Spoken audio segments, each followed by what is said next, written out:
James કેમરોન પાછા આવી ગયા છે અવતાર ફાયર એન્ડ એશ લઈને, જે અવતાર ફ્રેન્ચાઇઝીની થર્ડ મૂવી છે. આની પહેલાં અવતાર અને પછી અવતાર વે ઓફ વોટર થિયેટરમાં આવી ચૂકી છે અને જેમ્સ કેમરોન પર પૈસાનો વરસાદ કરી ગઈ છે. તો શું આ થર્ડ પાર્ટ પૈસાનો વરસાદ કરશે કે પછી રોમ રોમ? અવતાર ફાયર એન્ડ એશ થિયેટરમાં રિલીઝ થઈ ગઈ છે અને હું આ મૂવીનો રિવ્યૂ કરવા લેટ થઈ ગયો છું. પણ વાત કરીએ વિસ્તારથી, આ ફિલ્મ જોવા જેવી છે કે નહીં? તો હેડો તાણ. અવતારની સ્ટોરી એવી છે કે પોતાની પૃથ્વીનો રાહતારવાળી ઇન્સાન હવે બીજા ગ્રહોની તલાશમાં છે, કેમ કે એ ગ્રહનું પણ રાહતાર વાળી શકે, જ્યાં એમને એક રહેવાલાયક ગ્રહ મળે છે, પેન્ડોરા. અને એ ગ્રહ પર એક એલિયન પ્રજાતિ રહે છે જેમનું નામ છે નાવી.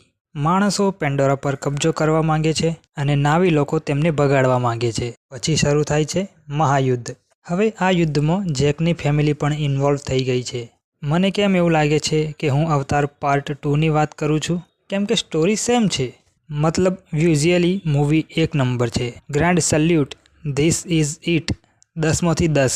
પણ story same to same. Avatar franchise પોતાના સ્ટનિંગ વિઝ્યુઅલ માટે જાણીતી છે.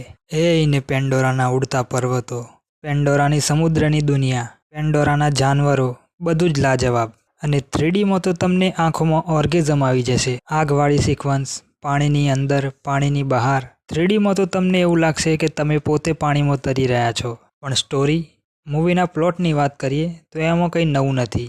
જેક સલી, કર્નલની ફાઇટ, એમાં ફેમિલીનું ઇન્વોલ્વમેન્ટ કોપી પેસ્ટ કરી દીધું છે. પણ તમારે પેન્ડોરાની અલગ દુનિયા જોવી છે, એડવાન્સ VFX સીન જોવા છે, તો મેં કહ્યું એમ મૂવી વિઝ્યુઅલી પરફેક્ટ છે અને ઓડિયન્સ આ જ જોવા જાય છે.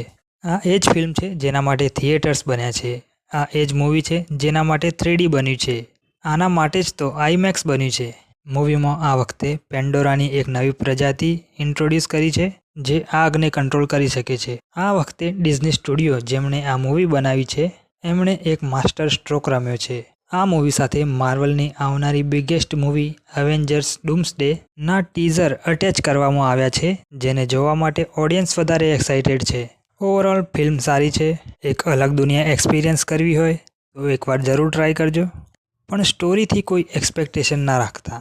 તમને માઇન્ડ બ્લોઈંગ પ્લોટ ટ્વિસ્ટ તો નહીં જોવા મળે, પણ વન્ડરફુલ વિઝ્યુઅલ્સ જોવા મળશે અને તમને મજા આવશે એ વાત પાકી. તો વિડીયો ગમ્યો હોય તો લાઇક કરજો, ચેનલને સબસ્ક્રાઈબ કરજો. હું મળું નવા વિડીયોમાં, ત્યાં સુધી રોમ રોમ.